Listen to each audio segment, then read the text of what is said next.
ರಾಜ್ಯದಲ್ಲಿ ಶಕ್ತಿ ಯೋಜನೆ ಜಾರಿಗೆ ಬಂದಾಗಿನಿಂದ ಸರ್ಕಾರಿ ಬಸ್ಸುಗಳತ್ತ ಪ್ರಯಾಣಿಕರ ಸಂಖ್ಯೆ ಜಾಸ್ತಿ ಆಗ್ತಾ ಇದೆ. ಆದರೆ ಬಸ್ಸುಗಳ ಸಮಸ್ಯೆ ಎಲ್ಲಿ ಬೇಕಲ್ಲಿ ಬಸ್ಸುಗಳು ಕೆಟ್ಟಿ ನಿಲ್ತಿದ್ದಾವೆ.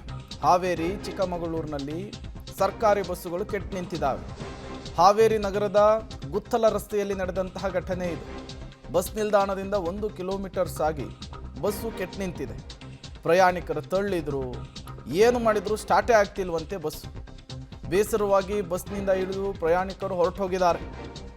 ಚಿಕ್ಕಮಗಳೂರಿನಲ್ಲಿ ಬಸ್ಸು ಕೆಟ್ಟು ನಿಂತು ಫುಲ್ಲು ಟ್ರಾಫಿಕ್ ಜಾಮೇ ಸೃಷ್ಟಿ ಆಗಿಬಿಟ್ಟಿದೆ.